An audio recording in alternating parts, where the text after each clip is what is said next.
இன்றைக்கி நாம் இந்த வீடியோவில் எதை பற்றி பார்க்க போகிறோம் அப்படின்னா, வரக்கூடிய 2025 குரு பெயர்ச்சி, மே மாதம் குரு பெயர்ச்சி அப்படிங்கிறது ஆகுது. இந்த குரு பெயர்ச்சி துலாம் ராசிக்கு பார்த்திங்க அப்படின்னா பாக்கிய குரு.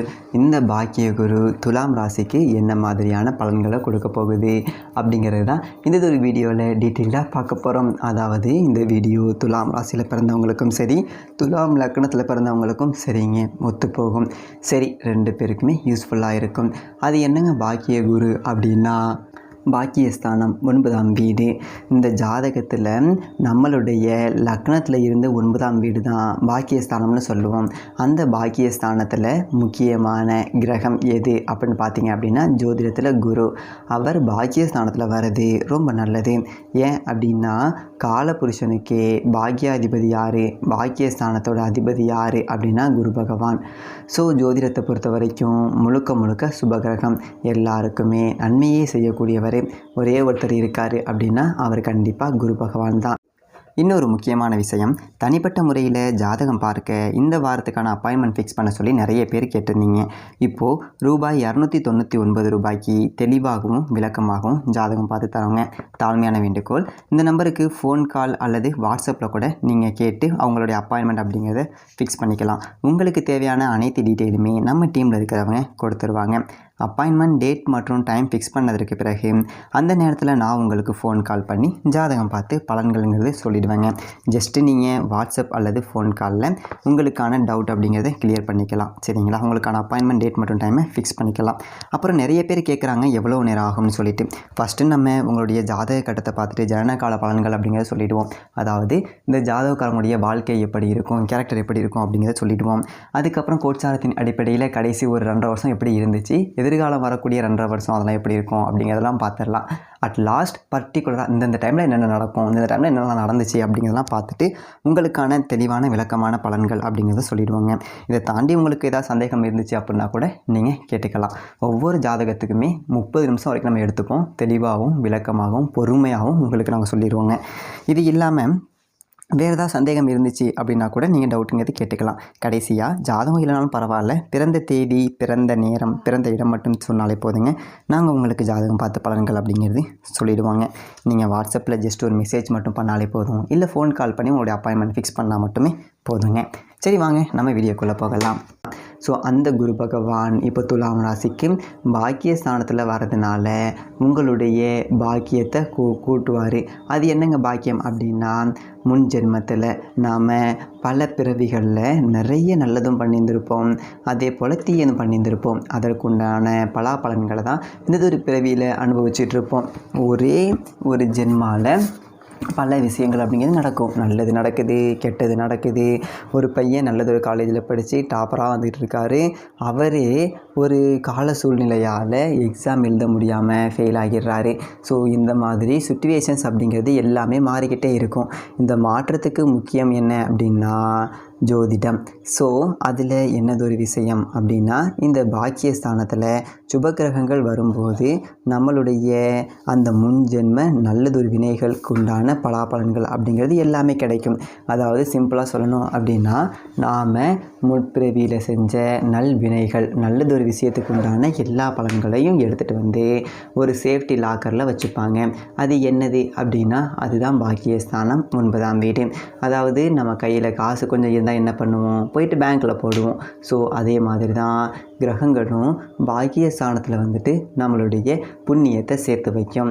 ஸோ அந்த பாக்கியஸ்தானத்தில் சுப கிரகங்கள் வரக்கூடிய ஒரு காலகட்டம், அந்த ஒரு பீரியடில் தான் நம்மளுடைய பாக்கியத்தை நம்மளால் அனுபவிக்க முடியும்.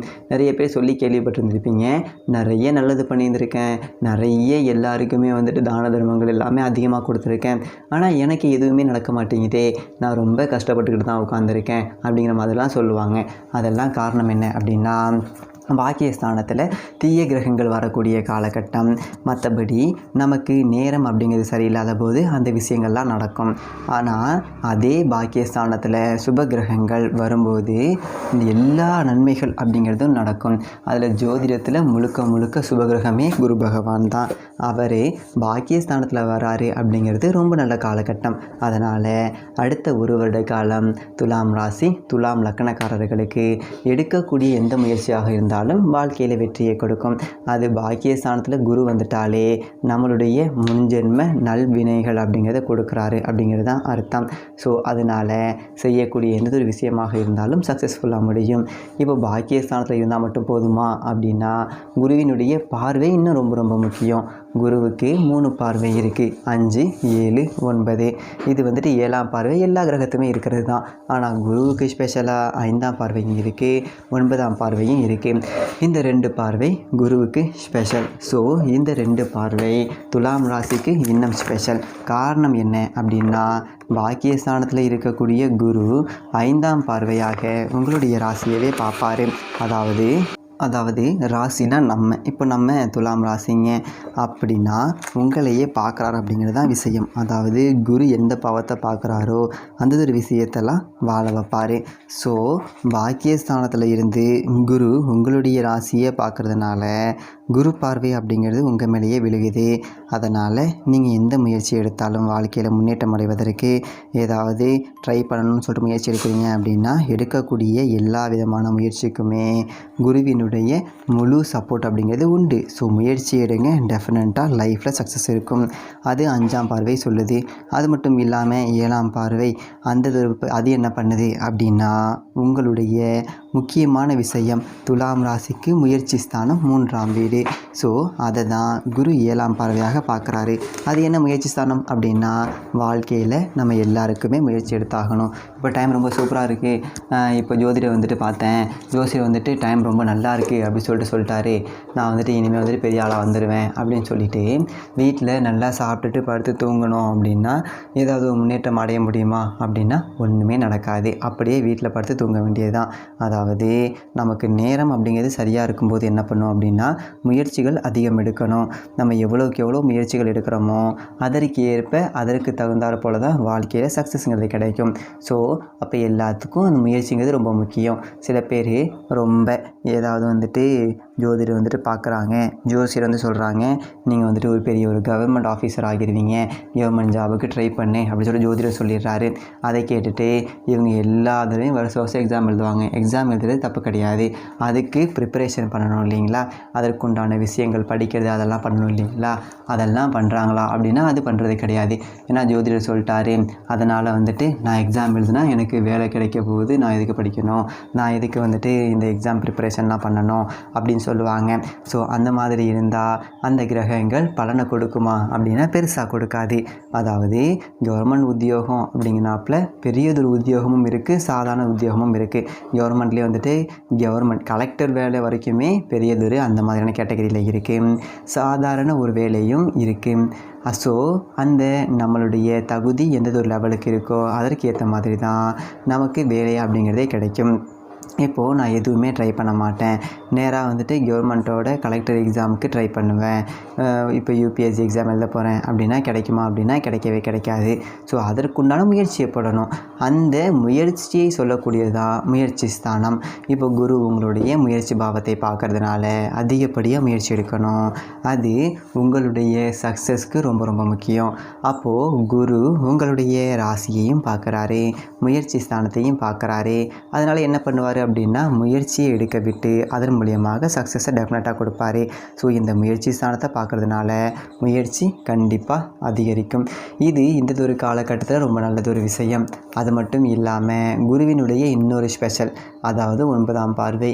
ஸோ அது எங்கே விழுகுது அப்படின்னா குருவினுடைய 9ஆம் பார்வை உங்களுடைய 5ஆம் வீடு. பூர்வ புண்ணிய ஸ்தானம் 5ஆம் வீட்டில் விழுகுதுங்க. ஸோ அது என்னெல்லாம் பண்ணும் அப்படின்னா, அதில் நிறைய நல்ல விஷயங்கள் அப்படிங்கிறது இருக்குது. பூர்வ புண்ணிய ஸ்தானம் அப்படின்னா சிம்பிளாக சொல்லிட்டு முடிச்சிடுறது. ஆனால் அதில் நிறைய விஷயங்கள் இருக்குது. நம்ம முன் ஜென்மம் செஞ்ச அந்த பூர்வ புண்ணிய கர்மாக்கள் மட்டும் அல்லாது நிறைய விஷயங்கள் இருக்குது. ஒருத்தர் மேல் படிப்பு படிக்கணும், ஒரு பிஜி டிகிரி பண்ணணும் அப்படின்னா அதற்கு அந்த பூர்வ புண்ணியம் அப்படிங்கிறது முக்கியம். அந்த 5ஆம் வீடு மேற்படிப்பு அப்படிங்கிறது குறிக்கக்கூடிய ஒரு வீடு. ஸோ அதனால் இப்போ துலாம் ராசிக்காரர்கள் நீங்கள் ஏதாவது மேல் படிப்பு படிக்கலாமா, முயற்சி செய்யலாமா அப்படின்னா கண்டிப்பாக பண்ணலாம். ஒரு பிஜி டிகிரி பண்ணுறதுக்கு இல்லை பிஹெச்டி முடிக்கிறதுக்கு இந்த மாதிரியான ஒரு சமாச்சாரங்களுக்கு எல்லாமே குருவினுடைய முழு ஒத்துழைப்பு அப்படிங்கிறது உண்டு. அதை பண்ணலாம். அது மட்டும் இல்லாமல் சில பேர் வந்துட்டு காதலிக்கிறதுக்கு டைம் அப்படிங்கிறது நல்லா இருக்கா சார், அதுக்கெல்லாம் ஜோசியம் பார்க்குறாங்க. அதாவது காதலுக்கு கூட குருவினுடைய பார்வை அப்படிங்கிறது வேணும். நிறைய பேர் என்ன நினச்சிட்ருக்காங்க, கல்யாணத்துக்கு தான் குரு பலன் அப்படிங்கிறது முக்கியம் அப்படின்னு. ஆனால் விஷயம் அது கிடையாது. கல்யாணம் மட்டும் இல்லை, வாழ்க்கையில் நடக்கக்கூடிய எல்லா சுப நிகழ்ச்சிகளுக்குமே எல்லா நல்ல விஷயத்துக்கும் குரு பலன் ரொம்ப ரொம்ப முக்கியம்.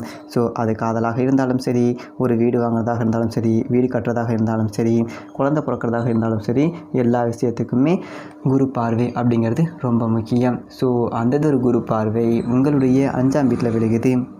5ஆம் வீடு அப்படிங்கிறது காதலை குறிக்கக்கூடிய பாவம். ஸோ அதனால் டெஃபினட்டாக துலாம் ராசி இளம் பருவத்தில் இருக்கிறவங்க, டீனேஜ் வயசில் இருக்கிறவங்க, கல்யாணம் ஆகிறதுக்கு முன்னாடி இருக்கிறவங்க, காதலிக்கிறதுக்கு ஒரு நல்லதொரு காதலி அமைகிறதுக்கோ இல்லை காதல் அமைவதற்கோ அதிக வாய்ப்பு அப்படிங்கிறத கொடுக்கும்.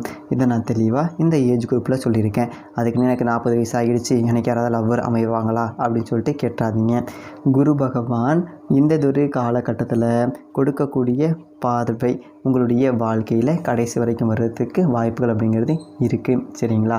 அதனால் குருவை பொறுத்த வரைக்கும் கரெக்டாக ஒரு கல்யாணம் பண்ணுற ஒரு லெவலுக்கு அந்த ஒரு காதல் அப்படிங்கிறது நிலைக்கக்கூடிய அளவுக்கு இருக்கும். ஸோ அந்த மாதிரி ஒரு நீண்ட நாள் காதல் அப்படிங்கிறது தான் கொடுக்க வாய்ப்புகள் இருக்குது. அது மட்டும் இல்லாமல் ஆல்ரெடி எனக்கு கல்யாணம் ஆகிடுச்சு அப்படின்னு சொன்னீங்க அப்படின்னா உங்களுக்கு கண்டிப்பாக புத்திர பாக்கியத்தை கொடுப்பார். அது என்ன புத்திர பாக்கியம் அப்படின்னா, புத்திர பாக்கியம் 5ஆம் வீடு. அதாவது 5ஆம் வீட்டில் தான் காதலையும் சொல்கிறோம், புத்திரஸ்தானம் அதுவும் அதுதான். ஸோ காதல் அதிகரித்தாதான் புத்திர பாக்கியம் அப்படிங்கிறது கிடைக்கும். இதை நல்லா புரிஞ்சுக்கோங்க. எல்லாருக்கும் நிறைய பேர் வந்துட்டு இந்த ஒரு காலகட்டத்தில் குழந்தை இல்லைன்னு சொல்லிட்டு ஹாஸ்பிட்டலாக சுற்றிக்கிட்டு இருக்காங்க. இன்னொரு குரூப்பு கோயிலாக சுற்றிக்கிட்டு இருக்காங்க. ஸோ அது எல்லாத்தையும் போட்டு குழப்பிக்கிட்டு இல்லாமல் நிம்மதியாக உங்களுடைய கணவன் ஒரு மனைவியை காதலிக்கணும், ஒரு மனைவி கணவனை காதலிக்கணும். ஸோ அந்த ஒரு காதல் கரெக்டாக இருந்துச்சு அப்படின்னா ஆட்டோமேட்டிக்காக புத்திர பாக்கியம் அப்படிங்கிறத தரும். அதுதான் 5ஆம் வீடு. இந்த ரெண்டுத்துக்குமே அந்த லிங்க் அதுதான். ஸோ அதை புரிஞ்சுக்கோங்க. இப்போது புத்திர பாக்கியம் அப்படிங்கிறது இல்லாத துலாம் ராசிக்காரர்கள் எல்லாருக்குமே புத்திர பாக்கியம் அப்படிங்கிறது கிடைக்கும். அடுத்த ஒரு ஆண்டு காலம் அப்படிங்கிறது சூப்பராக இருக்கும். இந்த மாதிரியான விஷயங்களுக்கு எல்லாமே இந்த 2025 மே மாதம் நடக்கக்கூடிய குரு பெயர்ச்சி அப்படிங்கிறது துலாம் ராசிக்கு எல்லா விதத்துலேயுமே சப்போர்ட் பண்ணும். சரிங்களா? ஸோ இதுதான் விஷயம். இது இல்லாமல் தனிப்பட்ட முறையில் ஜாதகம் பார்க்கணும் அப்படின்னா கீழே இருக்க நம்பருக்கு கான்டாக்ட் பண்ணுங்கள். தெளிவாகவும் விளக்கமாகவும் பொறுமையாகவும் ஜாதகம் பார்த்து பலன்கள் அப்படிங்கிறது சொல்லப்படும். நன்றி, வணக்கம்.